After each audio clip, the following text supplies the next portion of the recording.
Hello friends, it's Michelle Tebers and I have some very exciting news for you. My book is out now and it's available on Amazon, and you can also get it directly from the publisher, which you may want to do if you're in Canada because they're in Montreal, so you wouldn't pay international shipping fees. Anyways, I'll put the link below, but let me first tell you what this book is about and who I wrote it for. So I would just first describe myself as, currently a happy professional artist, but I wasn't always that way. And I graduated from my undergraduate and I struggled a lot. I didn't really know how to live life as an artist, and I went through some hard times. I went through hard times in the studio. I had a lot of self-doubt. I would have moments where I'd feel really fatigued or tired mysteriously, even though I really wanted to get in there and create.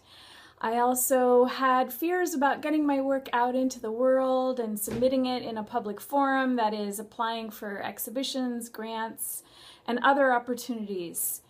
And I eventually, over time, overcame that to an incredible degree. And I'm not saying those issues don't come up from me still, but what I'm saying is I've found a lot of really cool habits and practices that have worked for me, and I've evolved these things over about 20 years, so at least, maybe longer, and it's some stuff that's really helped me a lot. So I go over what I consider the 7 essential practices. So let me just show you. There are, well, I'm not going to try and, I have a bookshelf over there full of all those cool books, and there's great books out there about how to get a gallery, how to put your portfolio together, how to apply for things, just all these wonderful resources for artists. This book is like a complement to that, because what I find is that many of us are reading the books, taking the classes, and we're not following through. What is that about? And I believe that's about the inner life of an artist. And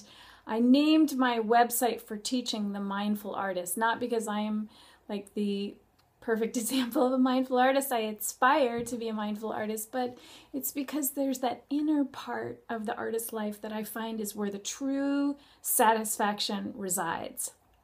And so I'll just read you some of the chapter headings here. So the first one is creating a studio habit, creating consistency.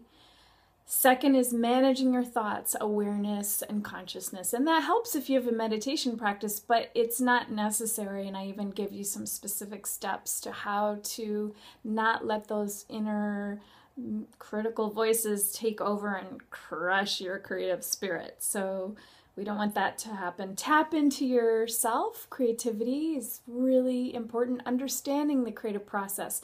It is a process and it has natural stages. And I even got, someone wrote me when she had read this book, and she said, if I had gotten this book before, I wouldn't have thrown away the paintings I threw away last week, because she thought they were unsalvageable. And she didn't realize she was at a particular stage that I talk about in the creative process in this book. Cultivate support and encouragement. That is connection with other artists, connection with your community. So important. Maintaining the engine, well-being. I really strongly believe that we need to take care of our physical body. First and foremost, this is the vehicle through which our creative ideas are born. And if we're not honoring and taking loving care, be that exercise, the right kind of food, not overusing any kind of stimulants or whatever that you feel you may need for your creativity, everyone has to find their own personal balance. I personally don't use anything like that, but you just know in your heart if you're serving yourself and you're not, and I want you to make those decisions yourself. I'm not here to tell any person how to live their life, but I just want you to be conscious of honoring yourself and your body, and just knowing that you cannot create your work without the body. You need to honor it. Getting enough rest. Anyway, so I'm not going to give you the whole contents of the book. I'm just trying to go over order and serenity, organization. And that's not only organizing your physical space, but it's, like your studio or whatever your workspace is. your computer files, your time. That's a huge thing for us artists, time management, because we tend to be very right-brained.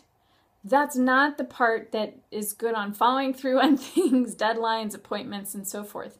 And we may fall down a little bit there. And I want to encourage people, you know, through my writing and my website and blog, The Mindful Artist, how to marshal all of yourself, to really engage all of yourself so that you don't have to be the flaky, can't get it together artist. I truly believe you don't have to be that. And I'm a living example of that. Although it was easy for me to physically organizing my time, as much as I felt like I was on top of it, there are some tools and stuff that I've started to employ that have really radically changed that.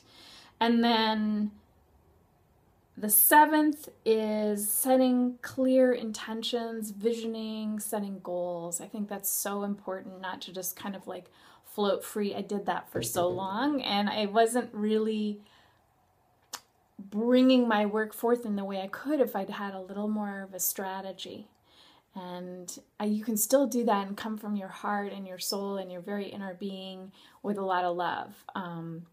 Doesn't mean you have to give up who you are at your heart to really bring your work forth in the world. And I believe that if you have this creative gift and you love to do it, that there are other people out there who would love to benefit from your gifts. And so it's important to make the time and the space and vision what you want. So that's my book, 7 Essential Practices for the Professional Artist by Michelle Theberge. And I will put a link for how you can get this book. Thank you.